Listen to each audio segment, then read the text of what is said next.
a beautiful day in the neighborhood. So Thaddeus and I thought we'd get together today and talk about, what are we talking about? Uh the insight I had the other day: when we give love, we're the ones in control, but Yeah. when we receive it, we have no idea what we're getting ourselves into. That's So what we're talking about. yeah, we're going to talk about that today. So Thaddeus has been posting these wonderful heartfelt posts in our group, and some of them are really like getting that response and waking people up to these concepts. And I love that one. So I feel like it's really a good topic. And you just went to, was it a whole weekend retreat workshop? But yeah, it was a 3 day, Friday, Saturday, Sunday. So do you want to share a little about that first? Because that's kind of Uh, you had this revelation, just that maybe what brought that out there. yeah, at the workshop, it was very insightful. But one of the things that really stuck out to me was this whole concept of when we give love, it's pretty easy. Like, especially for me, giving love, like there's different ways that I can give love that's easy and it feeds my soul. Like doing Reiki is one of those things where I can give and give and give. And then when it comes time to receive, not so much. So was it like a tangible experience in that workshop where you were put into a position of receiving that brought that up in you? Yeah, it definitely was a tangible experience in the sense that we were literally taken out of our circle of safety and bubble, and we found ourselves in a situation where we not only had to ask for what we wanted, we had to be willing to receive, and that was the part that was like, oh yeah, this is really really hard to just be in this space of receiving without giving, and not only not without giving, but not even having the capacity to give, I think was the big insight for me. and, Mhm. and that's why I said, like, giving and receiving Reiki easy, but like asking for help, which is a form of receiving love. Yeah. It's like, okay, what can I do to even this situation, as opposed to, oh yeah, this is just a gift of love, an act of love that doesn't require reciprocation. It's just giving the give. Yeah, you just get to have it and that's it. Yeah, You don't have to do anything in return. yeah, That's and amazing. I even said it wrong. It's not giving to give; it's receiving to receive. Well, yeah, Like, it's funny because it's both. Because in receiving, you're giving the gift of giving to someone else. So you just gave that person the gift of giving to you by allowing it in. Like that's so huge. And we miss that, I think, as people who like to help other people and who are like love to love other people, that we forget that we're not alone in that. So if we don't let other people love us and give them the opportunity to love and share the way we do, like we're giving them that same gift. That was a huge wake up call for me quite a few years ago, that asking for help doesn't mean you're putting someone out. You're giving them the opportunity to give as much as you like giving. It's just like, oh, I guess it'd be really nice of me if I let someone else help. Is they probably like it as much as I do. It was such a huge moment, one of those aha moments of duh. Oh, do you like giving too? Like, well, if I like giving and you like giving and we show up together, what's gonna happen? yeah, yeah, One of us is gonna have to receive at some point, or maybe we'll take turns. yeah.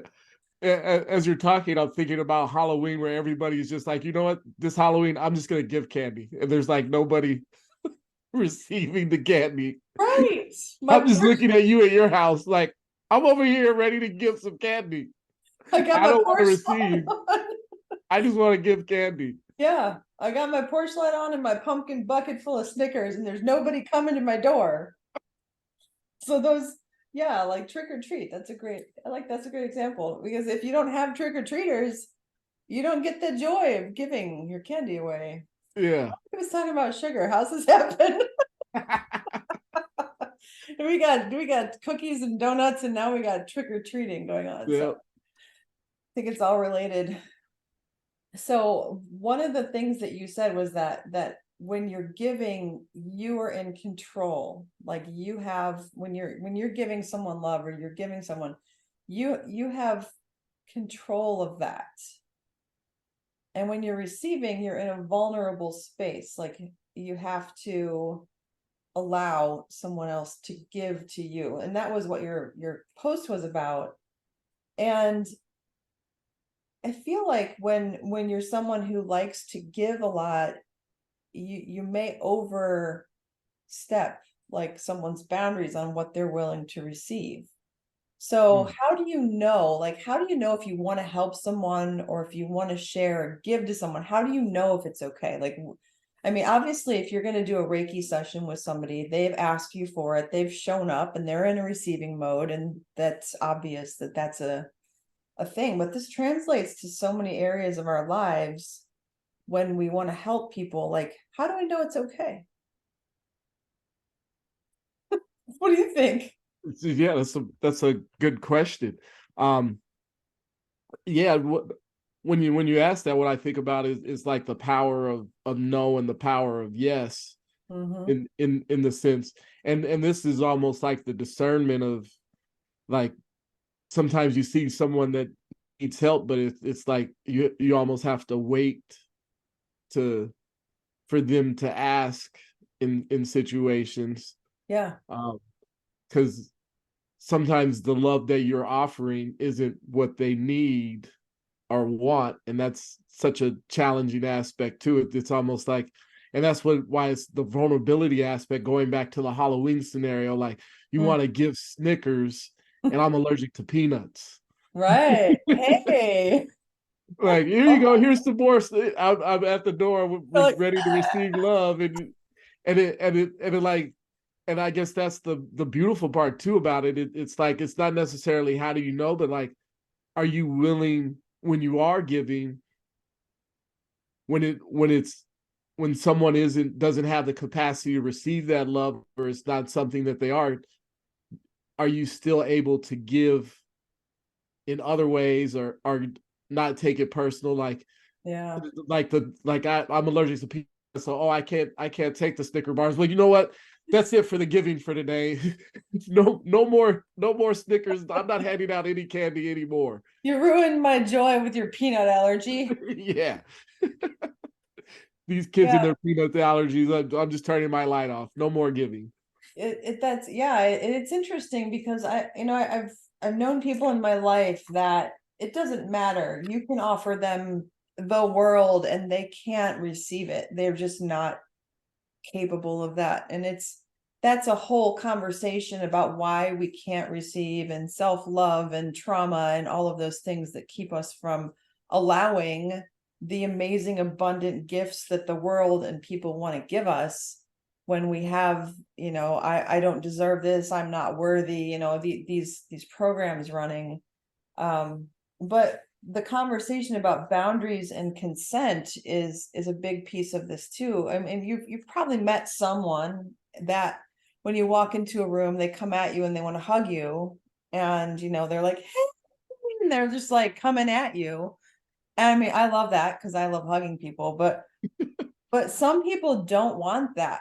And when you come at them with that big, open, loving energy, and they don't know how to say, I really don't want to hug right now, it can be like a huge trigger for people that don't want it. So giving that power to the voice of boundaries and understanding how you feel about that stuff, I think is a really important conversation. That even with children, teaching children from a young age how to communicate what their boundaries are, and whether things are okay or not, so they can become more confident in receiving from a younger age. And we just generally aren't taught. I didn't know about boundaries. I didn't know they were a thing until, I don't know, maybe 10 years ago. And somebody started talking about boundaries, and I'm like, well, that seems limiting and boring. I don't want to do that. Why would I want to? I'm exploring consciousness, and everything's infinite and expansive. Why would I want Yeah. boundaries on that? I have to ask for permission. What's going on here? I'm a infinite being. Yeah, but I have Everything I love, want and is mine. I want to give you my love. I have so much of it. It's like, yeah, not right now. I don't want it. So yeah, I feel like, and being in spiritual circles, especially, a lot of people have these heart awakenings and these openings and this energy, and they just feel all of that and they want to share it. So being like appropriate, I guess would be the way to put it, in any setting, whether it's a social setting or a workshop setting. And obviously this thing you just went to, they're going to set up scenarios for you to role play in, basically, with boundaries and rules. And like, what kind of things did you experience there that kind of fit in that? Like, you do this and you do this, and then you have to go into it and have your experience. Um, one of the big takeaways for me from the workshop, the essence of being workshop, was you're talking about the receiving love, and there was one exercise that we were doing where we were just allowing ourselves to receive love. Yeah. Um, and it was interesting because I started to have like a meltdown. I was crying and all this other stuff, and screaming. And it was interesting for me because, like, they still were giving me love Mhm. even though I was screaming and crying.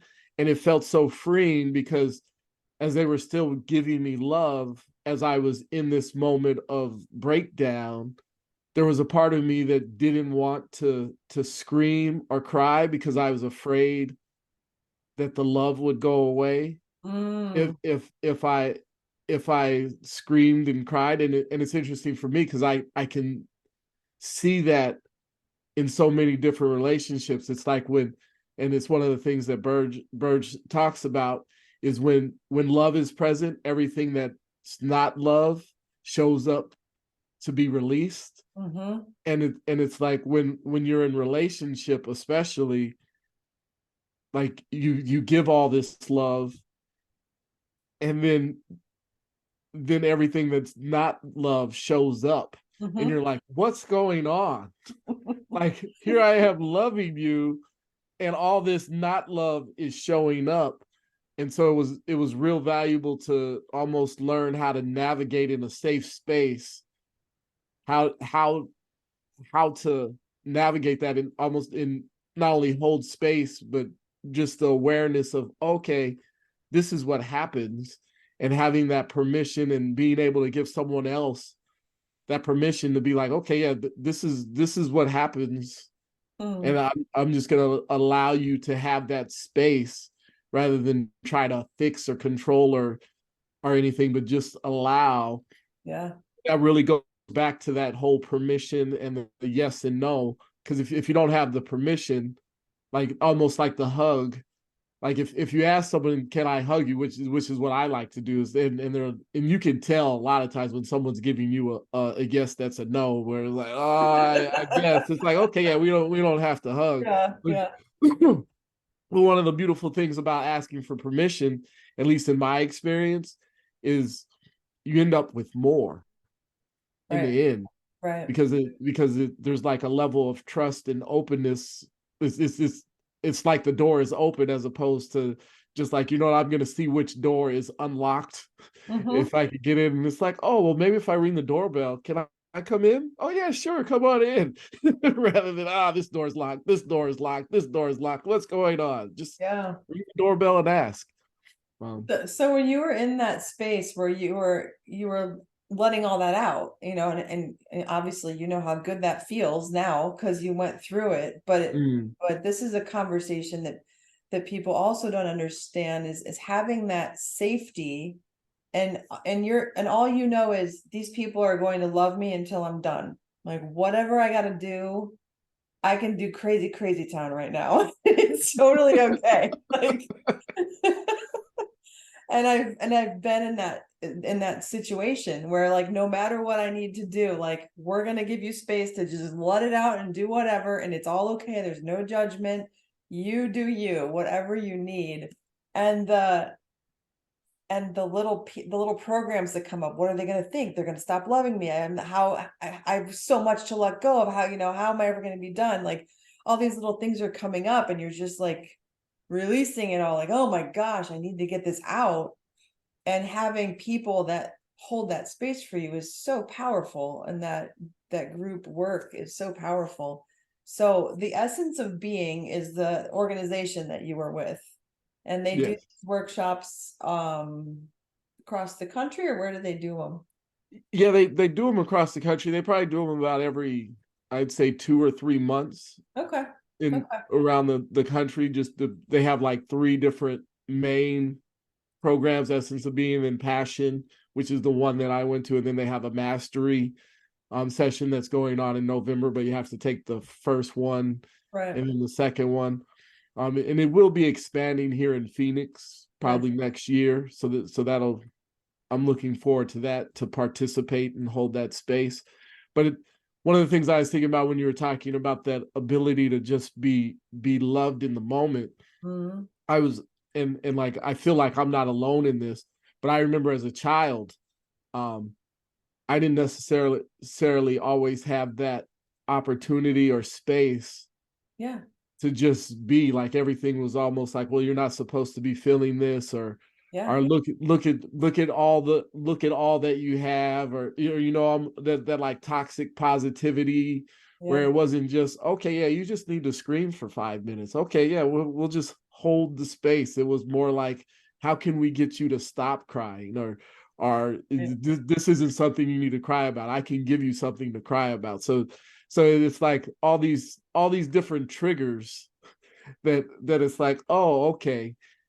And then like you don't realize that it carries with you, because it's Mhm. like society has it. It wasn't like I went to school and they were like, what? Your parents wouldn't let you just have an uncontrollable fit last night? Oh my God, we need to call CPS and get you into a loving environment. Like that, that's just not how this world works, for good reason. I mean, if you start taking kids away because their parents don't have the capacity to hold space, well, you know, We're gonna be at a loss there. Yeah, yeah. it's real. And I remember from my childhood, like that, oh, stop crying or I'll give you something to cry about. It's like, it's messed up.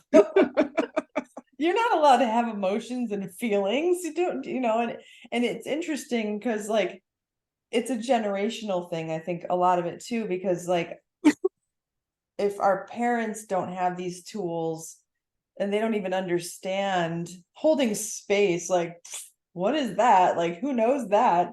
Yeah. So how can they teach us to have healthy emotions and hold space for us when they had never had that done for them? So we're healing our generational trauma from our parents and grandparents that have been carrying all of this suppression of emotions through decades, a long time. And our ability to go to an Essence of Being workshop and be around other people who are like, yeah, let's get crazy and raw here. Let's let some stuff out. It's so needed, and I think a lot of people don't even know it's a thing. And when I started crying as an adult, and I'm saying that because I had that suppression of emotions. When I started crying, I cried for like 2 years. Just like anything, and it would be like, oh, that's so beautiful. Like, oh my gosh, that's so sad. Oh. So all of this emotion started moving, and I felt so much from so long just start coming out.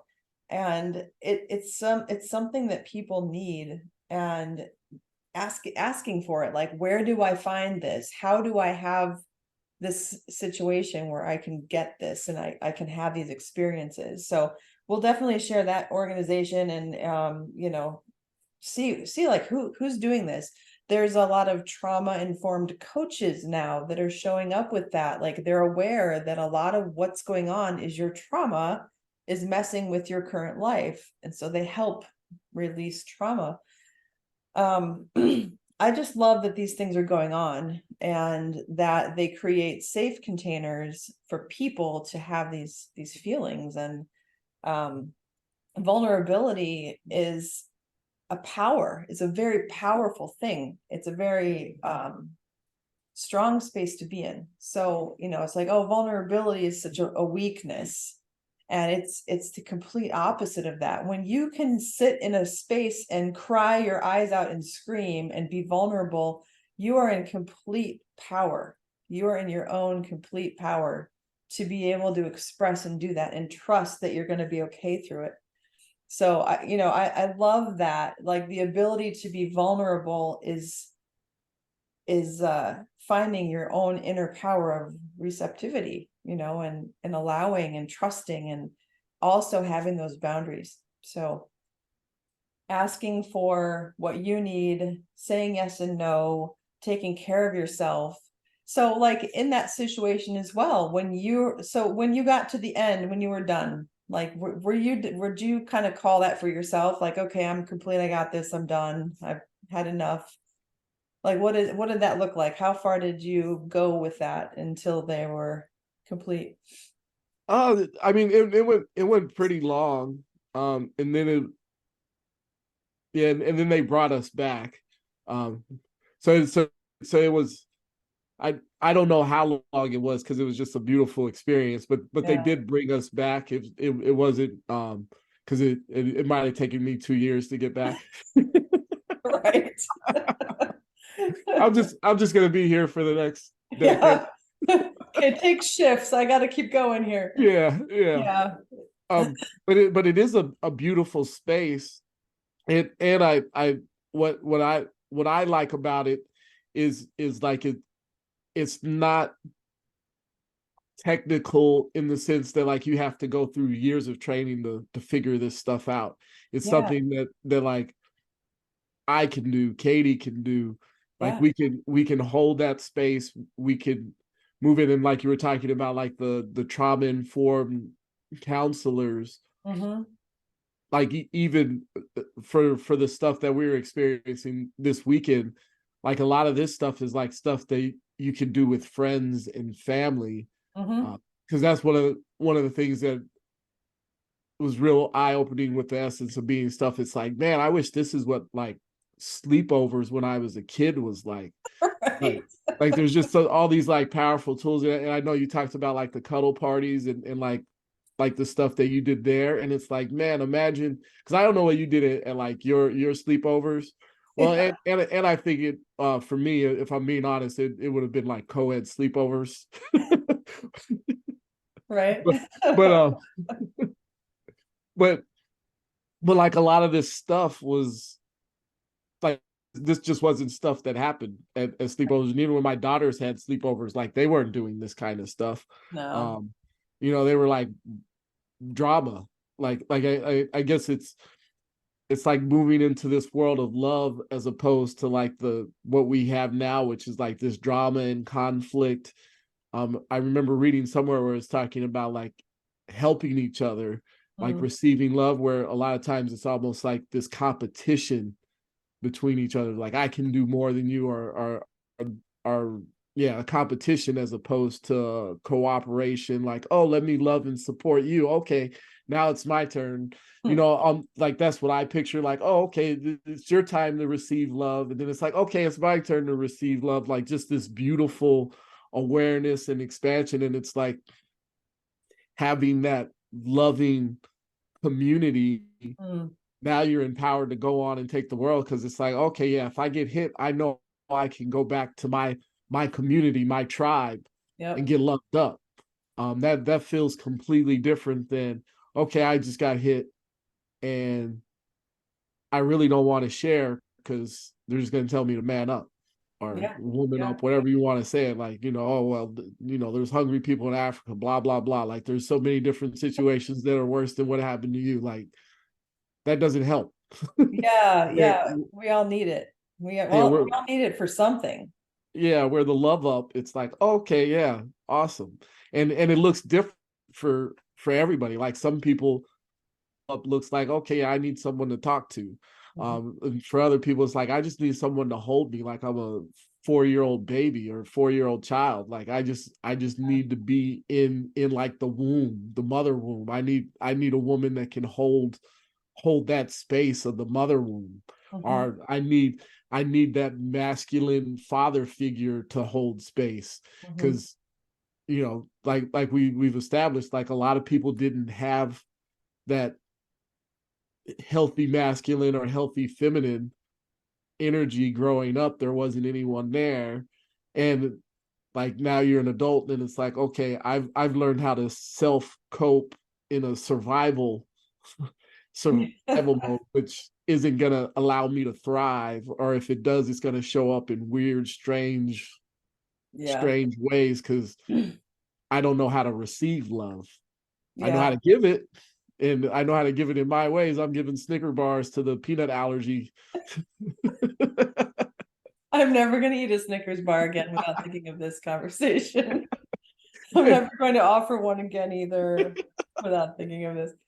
Yeah, I think this is also that live and let live space where we're so concerned about what everybody else thinks and what everybody else is doing, and whether it's right or wrong, or whether it's okay to cry and just like let all of your stuff out.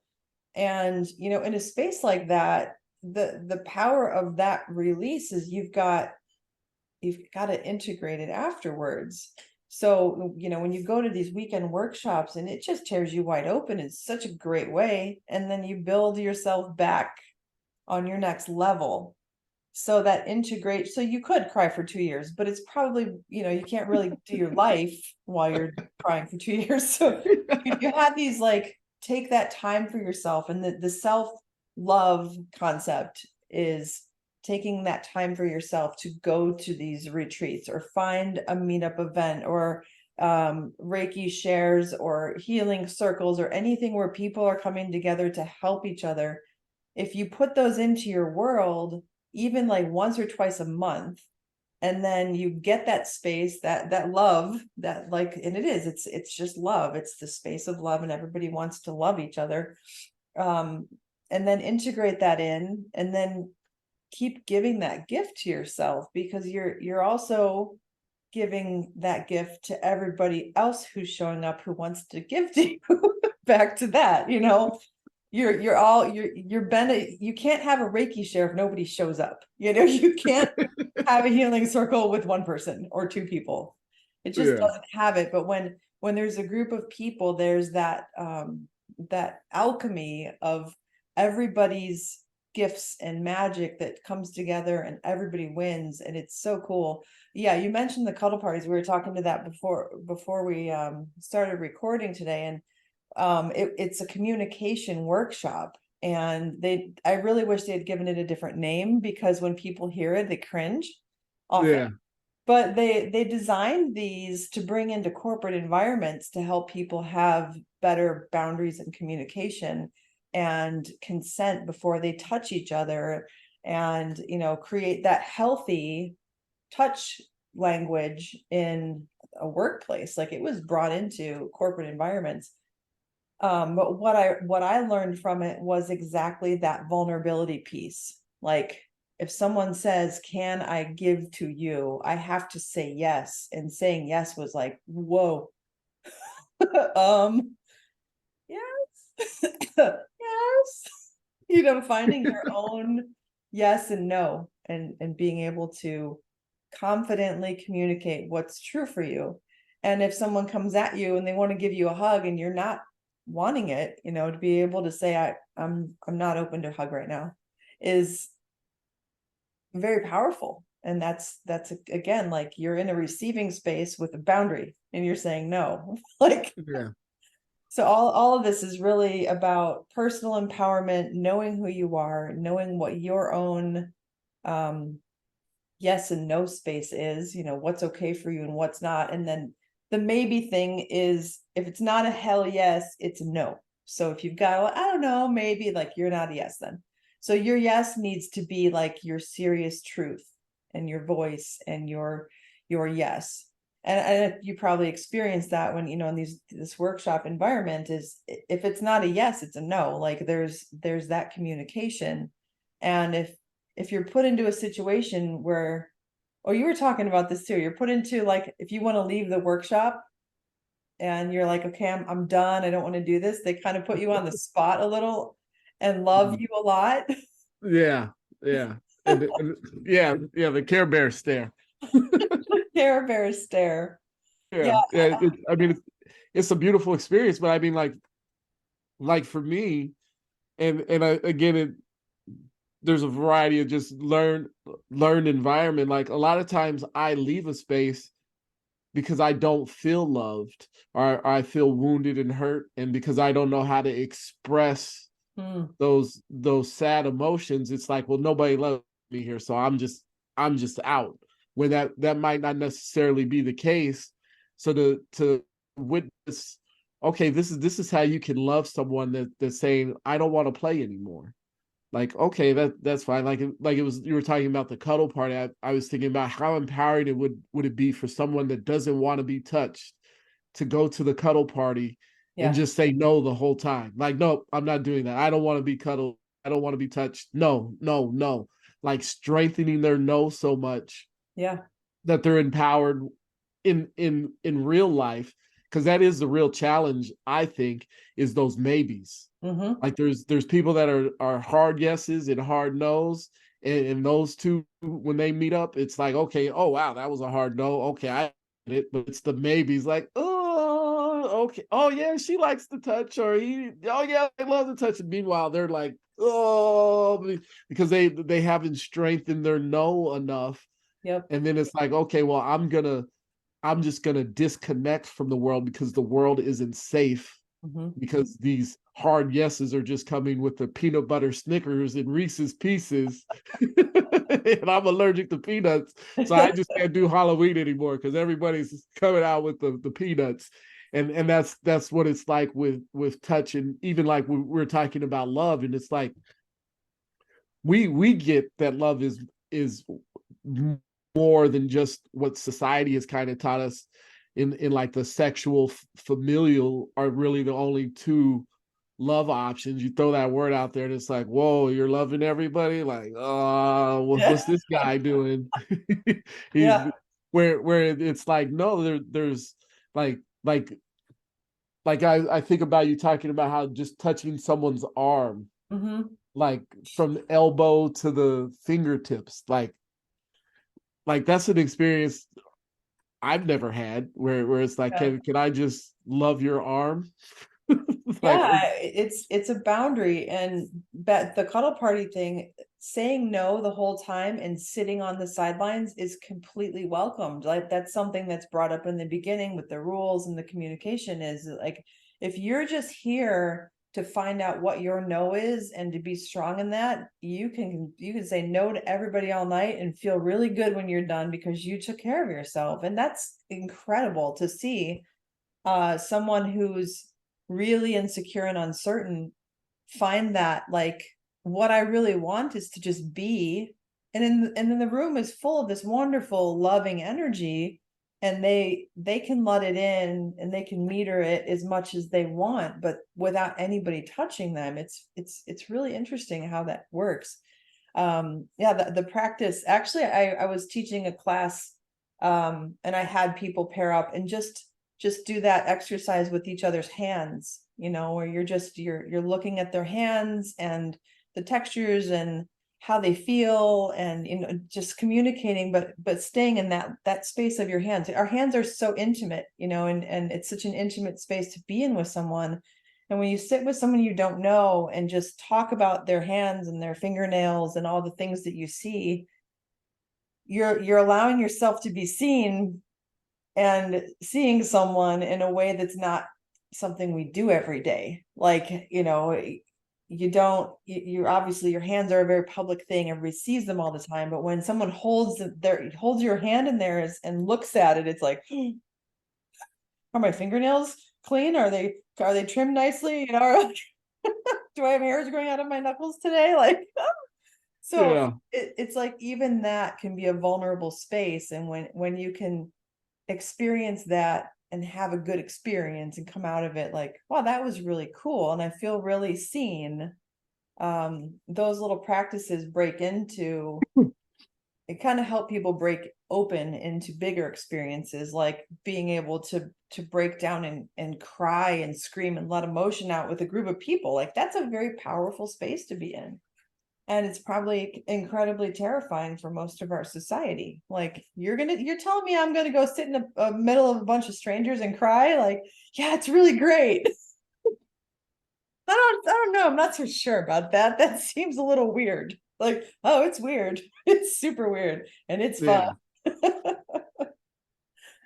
it's what we need. Yeah, Yeah, it's yeah. I pretty mean, cool. and it's like you're talking about how do we have more of this, and it's like a lot of it is so secretive that people don't know that that's what's going on, even though that's what they're looking for. Like the Mhm. trauma informed coach, like like we have all these preconditions on what it is, and since no one's sharing what it is that they do, we don't know, even though that's what we're looking for, but we know we don't want what's not that. So it's like I think of trauma informed coach, and I don't resonate with the trauma informed coach that's just like trying to avoid trigger keywords Mhm. and is holding space from a 50-foot distance.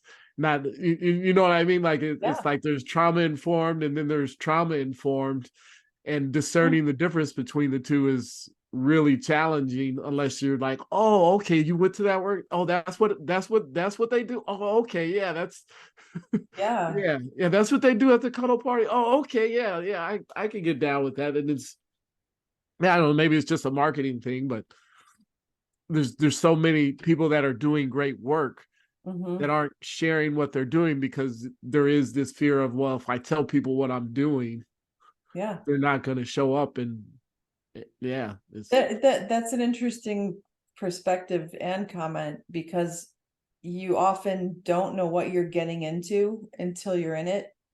And I think that's the beauty of it is your willingness to be vulnerable and show up and be like, all right, I'm gonna go to this event. I don't even know what it is, but I'm gonna show up and I'm gonna let it flow. Whatever happens is fine. And I'm gonna find my place and my power and my boundaries in this space and take care of myself through it and have an experience. And I think just the willingness to have those experiences and to look for the groups and the events and the people.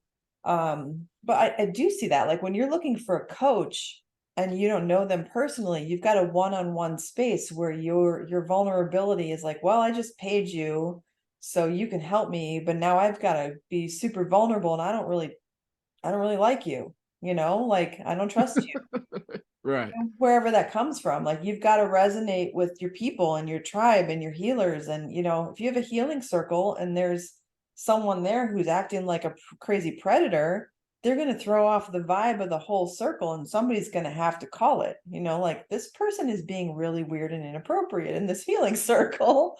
And that kind of stuff can happen when people get that blown wide open, is they forget that they affect other people with their own stuff. So a lot of these situations can be unpredictable, I think is probably a safe way to put it. Like, but if you have your own knowing that you are safe, you do have your own boundaries and you can take care of yourself. If that happens and you're not willing to interrupt it, you can leave. And leaving situations is another powerful way to have a boundary. Just walk out. Yeah. I'm not doing this. This isn't for me, and just leave. And I actually I went to Julie's goddess yoga class. Speaking of Okay, nice. permission, I'll just talk about this as it was amazing. And there was 4 women who showed up. We had this beautiful intimate studio. It was nice and warm, not hot yoga because I wouldn't do that, but it was cozy and just the whole setting that she set up for that. It was dark enough, not completely dark, but the permission she gave us in the beginning. This is a yoga class, so we're going to go through yoga stuff, in general, but it's going to be different because you're going to be in a yoga position, but we're going to be moving, and we're going to be doing circles with our bodies and letting our bodies move the way they want to. And it was so freeing. And I think we talked about this when we were talking with Julie, that when your body wants to move and you don't let it, it's like your emotions are trying to move and you suppress them. So being in her class was like, all of the things in my body that wanted to move were like, yeah, come on out, come on out, come on out and play. And she's like, sing along. If you feel like you just want to lay down, that's fine. Whatever you need to do to honor yourself and your process is completely perfect. If you want to go out and get some water, eat some chocolate, and whatever you want to do is totally fine. And I had my shoulder, I had like a shoulder injury that was still healing. So some of the things that where I didn't want to put a lot of weight on the shoulder, and I felt like, well, modify it, do something that feels good right now, and took care of myself. So her class became an offering to me, like an offering of love. Here's what I have, and here's what I want to give you. And my receiving of that was, thank you, and I'm going to receive this much, and I need to move this over here, and that's all completely perfect. And it was absolutely wonderful. So I'm definitely helping and supporting her and hosting these, the goddess yoga concept, because it's so different. Singing along to the music that's playing, just whatever you feel, just do that.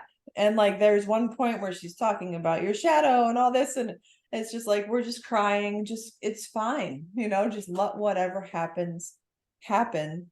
And I love that there's people holding these spaces and creating these spaces. And it's something that I've done over the years too, is hold space for people going through a lot of different things. And I love that essence of being, is doing it in a workshop setting. And yeah, I definitely want to stay in contact if they're going to be doing this locally, because if I feel it, this is something people need. And when we can share too, like, this is what I experienced, and you can talk about, like, this is what I went through. And people look at you and they're like, oh, I don't know, he's big strong yoga guy, I don't know, he's real funny and fun and all that, like, is he really like vulnerable, or is he just tough guy? And it's like, no, I'll tell you. Yeah. Yeah. I Yeah. cry I too. break down. I break down. And the reason we become who we are is being willing to go through that, going through the darkest spots of our soul, so we can go into the brightest parts of our soul and express that and share that. So I love this topic, and I feel like it was definitely important to talk about love as a concept of, there's infinite amounts of love, and when we learn to share it and share it in the right way and help people find their boundaries and communication around it so they can receive more, empowering that vulnerability. It sounds kind of backwards, but Empowering vulnerability. Yeah. empowering Well, vulnerability, like helping people feel safe enough to open up and to let go of what isn't love or what isn't peace. And what you started saying, if you want peace in your life and you say, I want peace, I am a peaceful person, and then your subconscious goes, hey, what about this thing? This isn't peace. It's like, crap. So when you want to and evolve into these higher states of being, and saying higher as like your own self-improvement, it's just your own evolution, you can't hold on to these boat anchors of crap that you've been dragging around. You've got to let it go. yeah. So yeah. Yeah. And I was also thinking about how you're talking about safe spaces in the goddess yoga. Yeah. Um, I was like, one of the things that I discovered is that like trance dance is something that I really like to do. Mhm. The static trance dance. But what Yes. I really like to do is scream. during it. And it Yeah. was interesting because like I saw one coming up and I was like, well, am I allowed to scream during it? And like they were holding they were trying to say yes, but then they were like, but just be mindful of everyone else in the group. And I was like, okay, so this isn't 100% yes. Yeah. I can scream. Right. But it was okay. And now I'm thinking, well, maybe I should just try it out to see what it's like to be mindful Mm, um of it, because there is that energetic effect. yeah. And like what you said that resonated with me was like, and I can just leave. like, Yeah. like, Well, okay, yeah, like my decibel level got too loud. They were like, can you keep it under control? And it's like, okay, yeah, I can just leave. Like you some go get in your car and scream. yeah, I just Just spent forty building it dollars all up. Like, ah! I just spent $40 to leave. Yeah. Yeah. But yeah, it's such an interesting concept for me that I didn't sometimes I think we forget that we have the power to walk away.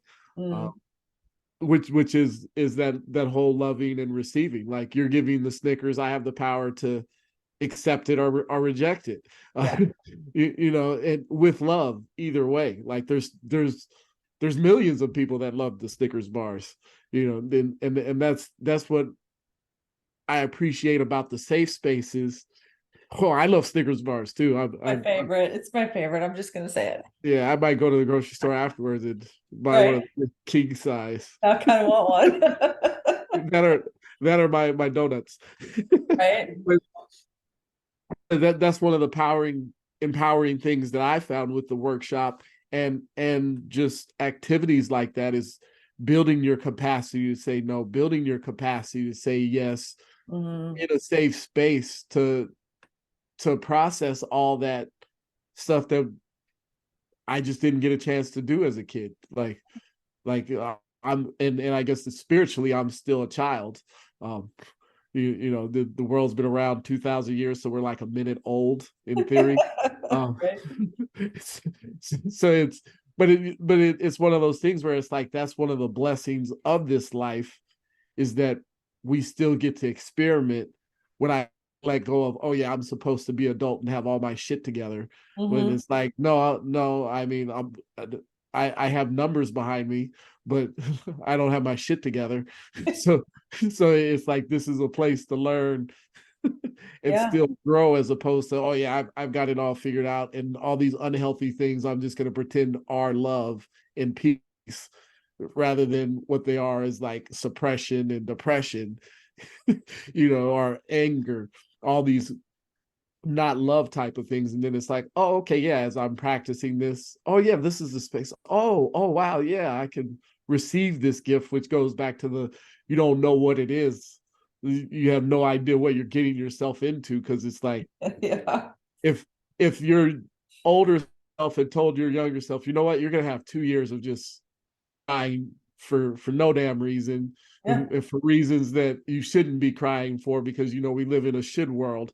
Yeah. um the younger self might be like, well, I don't know if I want to, this is what we're getting. I don't know if this is what I Yeah. 2 years. Not so sure about that. Yeah, Yeah. I was thinking maybe like 30 minutes of crying.